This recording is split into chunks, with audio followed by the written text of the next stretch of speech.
The Rams led the NFL in the play action percentage category in the 4 games that Baker Mayfield started, and the Seahawks used it more than anybody in the 10 seasons that Canales was there, working with Russell Wilson.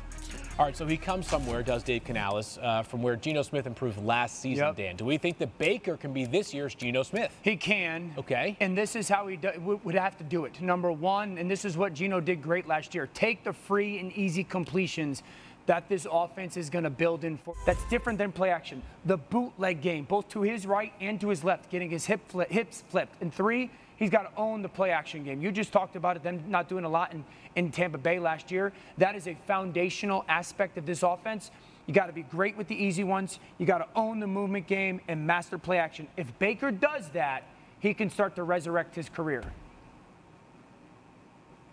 Yeah, I think it's about consistency with Baker. Look, we've seen flashes throughout his entire career of him being able to make every throw in big moments. Bill Belichick told me one time, flash players get you fired, flash players get coaches out of there and get players out of there too. And this is why his career has kind of like bounced around now, because you just don't know what Baker you're going to get. He has a nice, decent set of weapons to work with.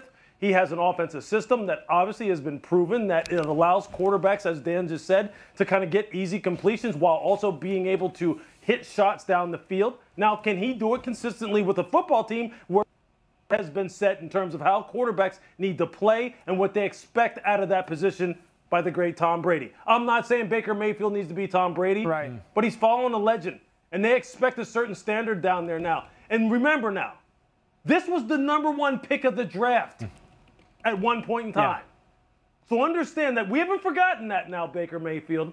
So there's a certain level you need to play at. Let's just see if he can now take advantage of what I consider to be really his last good shot. Yeah, Lewis, you talk about consistency. 64 interceptions thrown by Baker since 2018. That's the most in the league. So that has to go away for that consistency to get to where you're kind of talking about. He has some good pieces in place around him, though, right? That's a great wide receiver duo to work with, an offensive line that hopes to be a lot better than it was last year. Yeah. Candidly, there's really nowhere to go but up. But at this point, it looks like he's number 3 on the depth chart entering the season. Yeah, I would say this. Number 1, it's the right decision for the football team to have Sam Darnold as the number 2. 2, I feel terrible for Trey Lance because it looks like it's another season for him of not getting meaningful football reps. 3, to Graz's point, if I were the Atlanta Falcons, I'd make the call, knowing Desmond Ridder is my starter, but I don't have a ton behind him, and it's kind of a big deal for a big year for a coach in Arthur Smith that I think the world of, and it could give them a relatively fair backup plan to run an offense that would suit the people that they have skill-wise in Atlanta. That's a really interesting thought there. I had not considered Atlanta up to this point. Lewis, this is a team that's stacked. They're really good. They're going to be really good again this year. They made it to the Final Four last year, but when you reflect on this decision to trade up with a lot sent to Miami to acquire Trey Lance, how much of the 49ers messed this decision up? Look, Field, we can just kind of really frame that in terms of the draft compensation that they gave up. To move from 12 to 3, they swapped picks in the first and 21. They gave up a first and 22, a first and 23, a second and 22. That's enough. That's enough said right there. Enough said. Now that same guy is now your 3rd quarterback.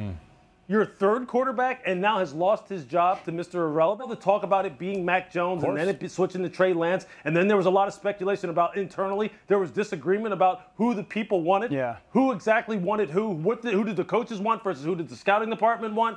Well, this right now is going to be something that's going to be dissected internally in San Francisco. Because you cannot do that. I don't care what Brock Purdy has returned to you. You can't do that and not have some people have to answer for that.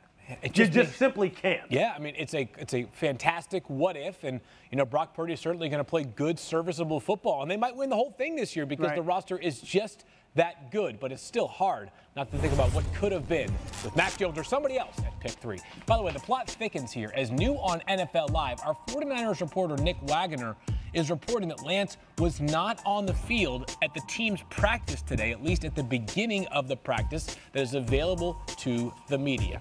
Interesting times right now for Trey Lance.